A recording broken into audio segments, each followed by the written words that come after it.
우리 세상의 힘, 그 근원이 지금 완전히 바뀌고 있다는 사실 알고 계셨나요? 예전에는 사람의 힘이 전부였죠. 그런데 이제는 반도체의 힘이 그 자리를 대신하고 있습니다. 오늘 바로 그 거대한 전환에 대한 이야기를 해보려고 합니다. 자, 이 변화가 얼마나 극적인지 한번 보세요. 왼쪽은 우리가 아주 오랫동안 의지해왔던 거죠.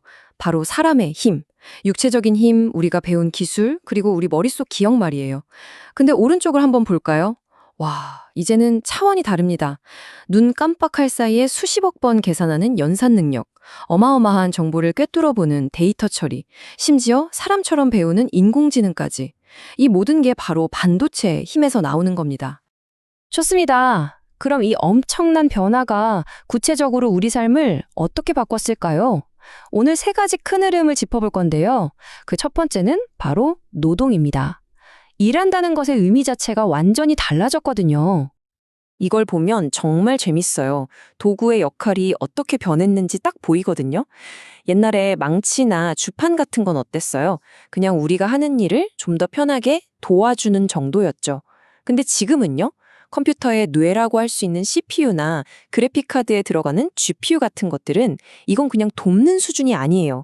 아예 우리를 대체하거나 우리가 상상도 못했던 영역까지 능력을 확장시켜버리죠. 그러니까 핵심이 뭐냐면요. 우리가 이제 직접 몸으로 뛰는 선수가 아니라 전략을 짜는 감독이 됐다는 거예요. 예전처럼 어떻게 해야 힘을 잘 쓸까? 이게 아니라 이 기계들한테 어떻게 명령을 내려야 최고의 결과를 낼까? 이걸 고민하는 시대로 바뀐 거죠. 자, 노동의 변화. 정말 대단하죠? 그럼 두 번째 변화로 넘어가 볼까요? 이번엔 기억에 대한 이야기입니다. 우리가 정보를 저장하고 꺼내 쓰는 방식이 이건 혁명 수준으로 바뀌었어요. 옛날 기억을 한번 떠올려 보세요. 종이책은 바래고 사진 접속 사진도 색이 변하잖아요. 심지어 우리 머릿속 기억도 시간이 지나면 가물가물해지거나 막 뒤죽박죽 되기도 하죠. 한마디로 불안정했어요. 근데 지금은 어때요? 여러분 스마트폰에 또 클라우드에 저장된 데이터들, 이건 변하지도 않고 사라지지도 않고 용량은 거의 무한대에 가깝죠. 완벽하고 영구적인 기억이 가능해진 겁니다.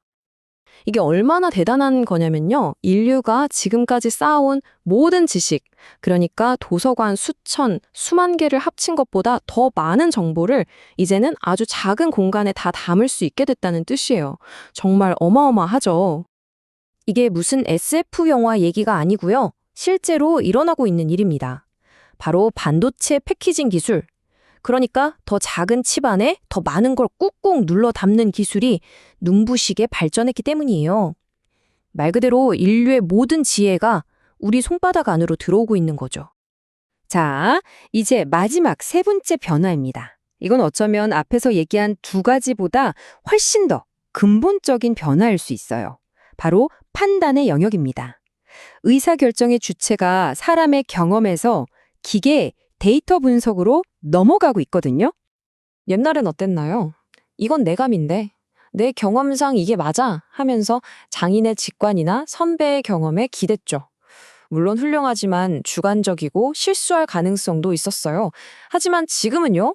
인간의 뇌를 본떠 만든 MPO 같은 AI 반도체가 등장하면서 그냥 방대한 데이터를 순식간에 분석해서 아주 객관적인 판단을 내려줍니다. 속도도 비교가 안 되고요. 이런 현상을 되게 재밌는 말로 판단의 민주화라고 불러요. 이게 무슨 말이냐면 예를 들어 볼게요. 예전에는 정말 세계적인 명의만 알아볼 수 있었던 희귀병의 징후가 있다고 쳐요. 이걸 이제는 AI가 의료 영상을 보고 여기 좀 이상한데요? 하고 짚어주는 거예요. 의사의 진단을 돕는 거죠. 그러니까 소수의 전문가만 가질 수 있었던 엄청난 판단 능력이 기술 덕분에 누구에게나 열리게 된 셈입니다. 다시 한번 말씀드리지만 이 모든 변화의 한가운데에 바로 인간의 뇌를 닮은 MPO 같은 기술이 있는 겁니다. 이 작은 칩 하나가 사회 전체를 어떻게 바꾸고 있는지 보여주는 아주 강력한 예시죠. 자, 지금까지 노동, 기억, 그리고 판단, 이 세 가지가 어떻게 바뀌었는지 봤습니다. 듣고 보니 어떠세요? 정말 엄청난 변화죠. 그럼 이제 우리는 아주 근본적인 질문 앞에 서게 됩니다. 그럼 이제 인간은 뭘 해야 하지? 하는 질문이요. 다시 노동으로 돌아가서 이제 굳이 우리가 직접 힘을 쓸 필요가 없어진다면 우리는 과연 무엇을 해야 할까요?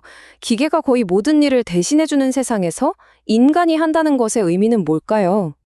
기억도 마찬가지예요. 굳이 모든 걸 외우고 기억할 필요가 없다면 우리의 뇌는 이제 뭘 해야 할까요? 단순 암기라는 숙제에서 해방된 우리의 머리는 과연 어떤 새로운 생각, 어떤 창의적인 활동으로 채워질 수 있을까요? 판단도 그렇죠. AI가 데이터에 근거해서 이게 가장 합리적인 선택입니다. 라고 정답을 계속 알려준다면 우리는 그냥 그 답을 따르기만 하면 될까요? 아니면 그 답을 넘어서는 우리 인간만의 지혜나 가치에 따른 선택은 어떤 의미를 갖게 될까요? 결국 이 모든 질문은 하나의 거대한 질문으로 모아집니다. 반도체가 인간의 힘을 거의 모든 면에서 대체하는 이 시대에 인간의 진짜 역할은 뭘까? 라는 질문이죠. 어쩌면 그 답은 기계는 흉내낼 수 없는 영역에 있을지도 모르겠습니다. 완전히 새로운 걸 상상해내는 창의성이나 다른 사람의 마음에 깊이 연결되는 공감 능력, 혹은 이게 정말 옳은 걸까? 라고 근본적인 질문을 던지는 비판적 사고 같은 것들이요. 이 질문에 대한 답을 함께 찾아 나서는 것, 어쩌면 그게 바로 이 새로운 시대를 살아가는 우리 모두에게 주어진 가장 중요한 숙제가 아닐까 싶습니다.